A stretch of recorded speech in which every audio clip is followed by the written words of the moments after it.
കേരള മഹിളാ സംഘം നാട്ടിക മണ്ഡലം പ്രവർത്തക കൺവെൻഷൻ പെരുങ്ങോട്ടുകര കെ.പി. പ്രഭാകരൻ സ്മാരക ഹാളിൽ ചേർന്നു. നിയമസഭാ തെരഞ്ഞെടുപ്പിൽ ഇടതുപക്ഷ ജനാധിപത്യ മുന്നണിയെ വീണ്ടും അധികാരത്തിലെത്തിക്കേണ്ടത് അനിവാര്യതയാണ്. കേരള മഹിളാ സംഘം സജീവമായി പ്രവർത്തന രംഗത്ത് സജീവമാകണമെന്നും നാട്ടിക നിയോജക മണ്ഡലത്തിൽ മത്സരിക്കുന്നതിന് പാർട്ടി തീരുമാനിച്ച സ്ഥാനാർത്ഥി ഗീതാ ഗോപിയുടെ വിജയത്തിനായി കൂട്ടായി പ്രവർത്തിക്കണമെന്നും കൺവെൻഷൻ തീരുമാനിച്ചു. കേരള മഹിളാ സംഘം നാട്ടിക മണ്ഡലം പെരുങ്ങോട്ടുകരയിൽ സംഘടിപ്പിച്ച പ്രവർത്തക കൺവെൻഷൻ കേരള മഹിളാ സംഘം ജില്ലാ പ്രസിഡന്റ് ഷീന പറയങ്ങാട്ടിൽ ഉദ്ഘാടനം ചെയ്തു. നാട്ടിക മണ്ഡലം പ്രസിഡന്റ് ഷീല ബൈജു അധ്യക്ഷത വഹിച്ചു.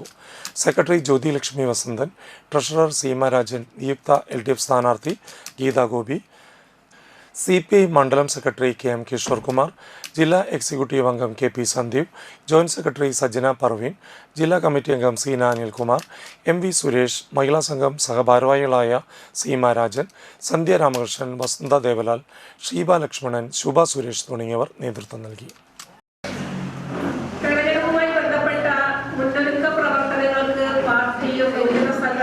സജ്ജമാക്കിയ തീരുമാനിച്ചതിന്റെ ഭാഗമായി ജില്ലാ പ്രവർത്തക കൺവെൻഷൻ നമ്മുടെ ജില്ലാ കമ്മിറ്റിയുടെ ഓഫീസിൽ വെച്ച് ചേരുകയുണ്ടായി.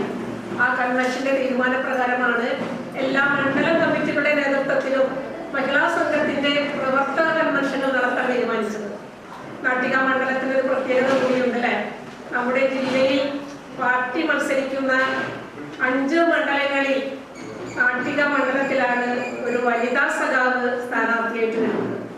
അതുകൊണ്ട് മഹിളാ സംഘത്തിന്റെ നാട്ടിക മണ്ഡല കമ്മിറ്റിക്ക് പ്രത്യേകമായ ഉത്തരവാദിത്വവും ചുമതലയും ഉണ്ട് അല്ലെ? നമ്മളിൽ ഒരാളെ വിജയിപ്പിച്ച് പറഞ്ഞയക്കുന്നത്.